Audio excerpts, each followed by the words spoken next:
Hello and welcome to economist panel. आप सभी का बहुत बहुत स्वागत है इकोनॉमिक्स न्यूज़ इनिशिएटिव में। इस वीडियो का टॉपिक है कॉरपोरेट सोशल रिस्पॉन्सिबिलिटी। ठीक है, ये इंपॉर्टेंट टॉपिक है, पिछले 2-3 साल से लगातार न्यूज़ में रहा है, क्योंकि बहुत सारे जो है कॉरपोरेट्स रहे जो इस CSR नॉर्म्स को कंप्लीट नहीं कर पाए। गवर्नमेंट ने कुछ चेंज किया इन नॉर्म्स में, किसी चीज़ को शामिल किया, किसी चीज़ को बाहर किया। तो कुल मिला के हमको इसके बारे में जानकारी होनी चाहिए। और बड़ी बात यह है कि 2019 वाला जो PCS का प्रीलिम्स था उसमें इसके ऊपर सवाल भी पूछा गया था CSR के ऊपर। ठीक है, तो जल्दी से पढ़ना स्टार्ट करते हैं। एक क्वेश्चन देता हूं आपको प्रीलिम्स के लिए प्रैक्टिस करने के लिए।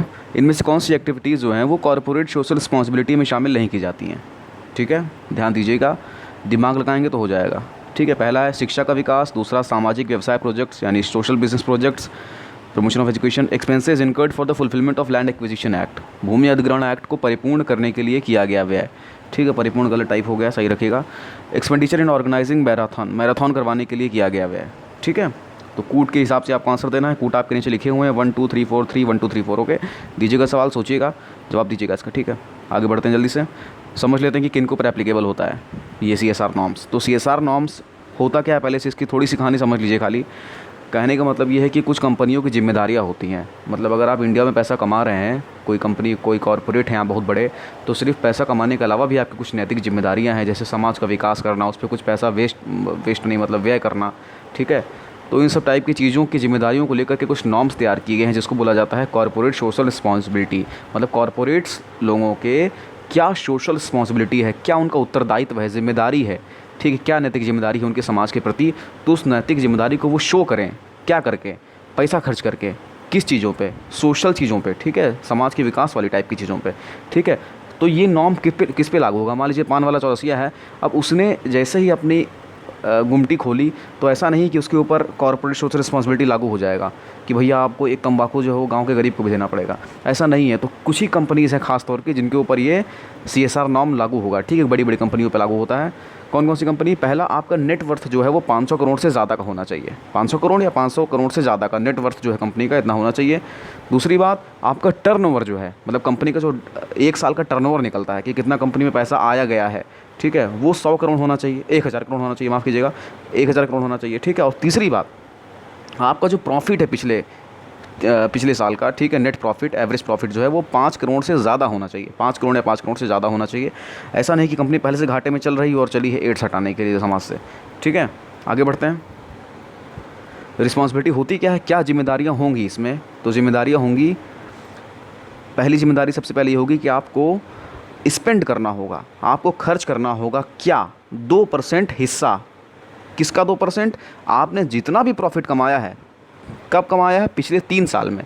मतलब पिछले लास्ट जो 3 साल बीते हैं, last financial year, 3 financial year बीते हैं, उसमें से जितना भी आपका नेट प्रॉफिट रहा है उन तीनों सालों में, एवरेज प्रॉफिट, उसका 2% हिस्सा। मान लीजिए कि आपकी कंपनी ने 100 करोड़ रुपया कमाया है, नेट प्रॉफिट आपका रहा है, तो उसमें से 2 करोड़ रुपया आप खर्च करोगे। और कहाँ खर्च करोगे?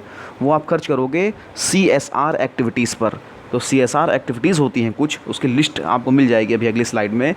उन जगह पे आपको पैसा खर्च करना है, तब माना जाएगा कि आपने CSR नॉर्म्स को फुलफ़िल किया है। ठीक है, तब आपकी कंपनी के ऊपर कोई भी जो है वो आपत्ति नहीं उठाई जाएगी, आपकी कंपनी को अच्छी कंपनी समझा जाएगा। ठीक है, आगे बढ़ते हैं। तो कौन सी एक्टिविटीज़ होती हैं जिसके ऊपर जो है हम लोग कह देंगे कि हाँ, CSR नॉर्म्स के अंतर्गत आएंगी?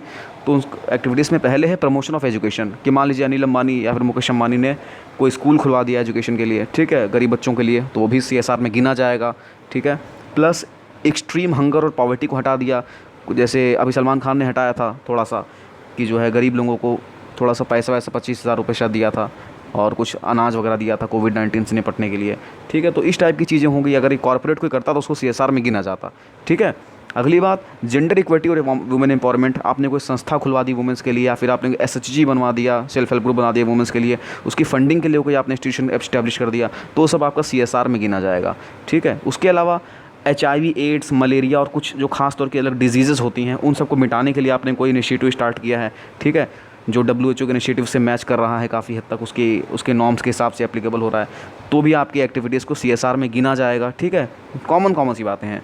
ठीक है, एनवायरमेंटल सस्टेनेबिलिटी, आपने हो सकता है कोई कैंपा फंड जैसा कोई फंड इस्टेब्लिश कर दिया हो, जिससे जो है जो वन कट रहे हैं उन वनों को दोबारा जनरेट किया जा सके, ताकि इन्वायरमेंट हमारा सस्टेन रहे, सतत रहे।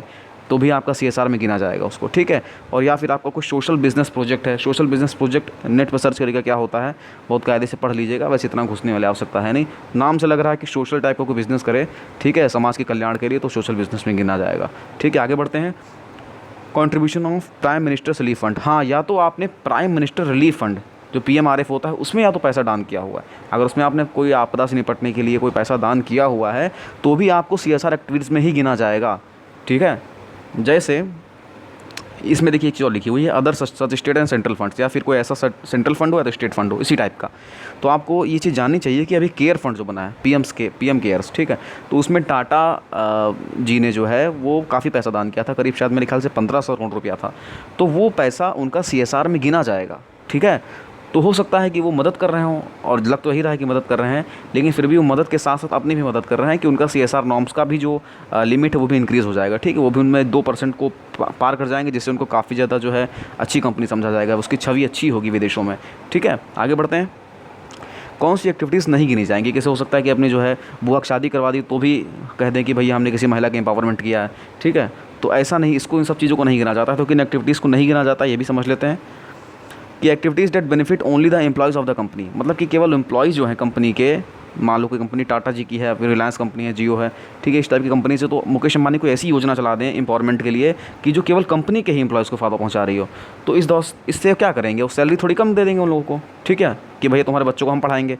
साथ साथ इनके 2 फ़ायदे होंगे, एक तो सैलरी कम देनी पड़ेगी, दूसरा CSR नॉर्म्स भी उनका बेटर होता जाएगा। CSR नॉर्म्स में दिखता भी रहेगा कि भैया जो है हमने बहुत सारा पैसा खर्च किया है एजुकेशन के अपग्रेडेशन के लिए। लेकिन ऐसा नहीं है, इसीलिए इस नियम को नहीं रखा गया है कि ऐसी आपको कोई योजना नहीं चलानी है कि जो केवल एम्प्लॉयज़ के लिए आपको बेनिफिट करे, आपके खाली एम्प्लॉयज़ को ही फ़ायदा हो, ठीक है। दूसरी बात, वन ऑफ इवेंट्स जो होते हैं, वन ऑफ इवेंट समझते हैं आप लोग, कि जैसे एक दिन में होने वाले इवेंट्स, ठीक है, कोई घटना टाइप के इवेंट, जैसे मैराथन करवा दी गई, जैसे टाटा जी ने कोई मैराथन करवाई कोविड-19 से निपटने के लिए, उससे लड़ने के लिए, ठीक है। अवार्ड कोई घोषित कर दिया भारत रत्न टाइप का, या फिर चैरिटेबल कंट्रीब्यूशन कहीं दे दिया गया, कोई ऐड करवा दिया गया, कोई स्पॉन्सरशिप दे दी गई टीवी प्रोग्राम को, तो इन सबको वन ऑफ इवेंट्स को नहीं गिना जाता है CSR एक्टिविटीज़ में, ठीक है। याद रखिएगा क्या क्या नहीं शामिल है, प्रश्न में पूछा जा सकता है।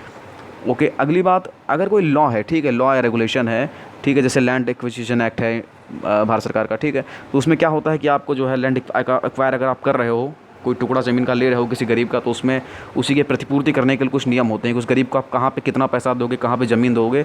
तो इस दौरान जितना भी पैसा खर्च हो रहा है ये सब काम में लैंड एक्विजिशन एक्ट को फुलफ़िल करने के लिए, अगर आप सरकार से ये कहोगे कि भैया जो हमने पैसा इधर खर्च किया है वो भी तो किसी गरीब की मदद के लिए ही खर्च किया है, तो नहीं, ये बात गलत है। आपने उस गरीब की मदद की है केवल लैंड एक्विजिशन एक्ट के तहत, आप CSR नॉर्म्स के तहत छूट नहीं पा जाएंगे, उससे आपको CSR नॉर्म्स से उसको नहीं गिना जाएगा, वो भी जितना भी पैसा खर्च होगा उधर उसको इसमें नहीं गिना जाएगा। याद रखिएगा, आपके सवाल से संबंधित जो अभी पूछा था हमने पहले प्रीलिम्स का प्रैक्टिस क्वेश्चन, उसकी ये 2 बातें संबंधित हैं, ठीक है। आगे बढ़ते हैं। Contribution to any amount directly और indirectly to a political party, या तो किसी पार्टी को आप दान दे दें और कहें कि भैया हमने बहुत ज़्यादा चैरिटी कर दी, क्योंकि भविष्य में हो सकता है वो पार्टी चैरिटी करे, तो ये भी गलत है, इसको भी CSR नॉर्म्स में नहीं गिना जाएगा, ठीक है। ये 4-5 चीज़ें याद रखिएगा जो CSR नॉर्म्स में नहीं आएंगी। अगर पैसा ना खर्च कर पाए कंपनी तो क्या, तो ये कि कंपनी को अपना जितना भी अनस्पेंट अमाउंट है, मतलब जो खर्चा नहीं कर पाई है CSR नॉर्म्स के तहत, उसको देना होगा PMRF में 6 महीने बीतने तक।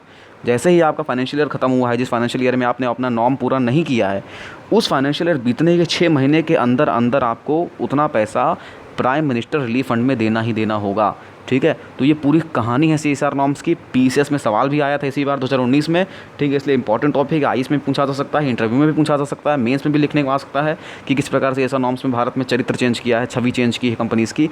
बहुत सारे सवाल बन सकते हैं, कुल मिला के इंपॉर्टेंट टॉपिक है, समझ लिया आप लोगों ने अच्छे से, आप जो है इसको रिवाइज़ कर लीजिएगा। Thank you very much.